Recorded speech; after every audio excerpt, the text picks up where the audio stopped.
Mga kababayan, kilala niyo po ba itong si Lorraine Patoy? Oo, si Lorraine Patoy yung nangre-red tag.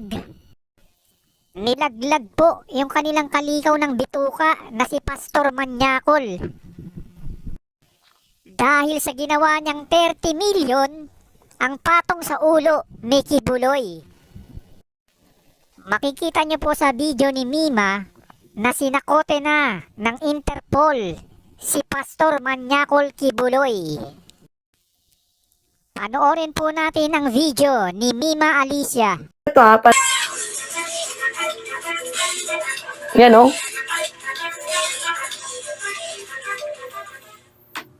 Totoo kaya yan, mga minamahal?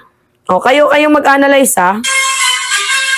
Kayo yung mag-analyze.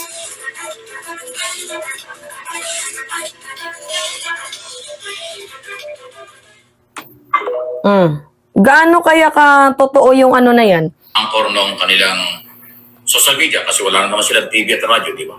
Suspendito pa rin sila until now. Na sinasabi niya, 30 million na daw po, 30 million na ang reward money kay Kibuloy. Saan niya kinuha yung? 10 million pa lang ah.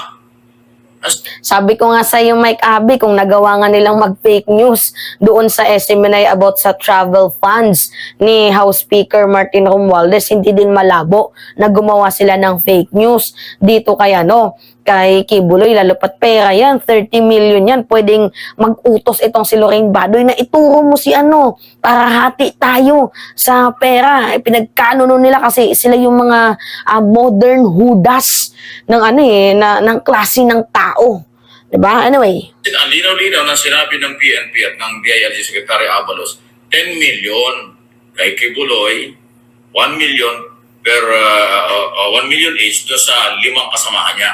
Yung isa nga si Paul nahuli na dahil may kumanta na, may nagturo na. O isang kinukuha ni Badoy yung sinasabing 30 milyon ang patong sa ulo.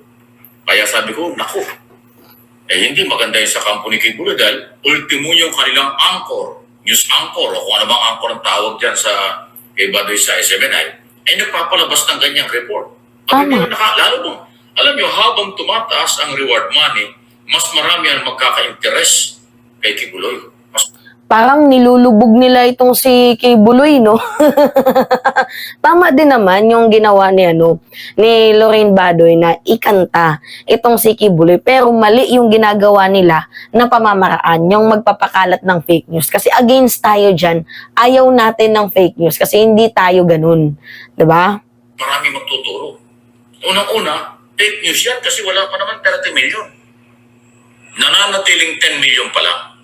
Plano lang ng PNP na taasan kung kinakailangan. Nadinig ko pa doon sa sinasabi ni Badoy na parang ito raw talaga hindi ko alam kung paano sila nag-iisip Pinapalabas na nila ito daw ay panibagong parang fundraising. Dahil parang corruption na naman ang gustong palabasin. Ikaw lang naman nagsabi ng 30 million, wala namang ganyang figures Ikaw yung dumighay na nagpalabas ng 30 milyon.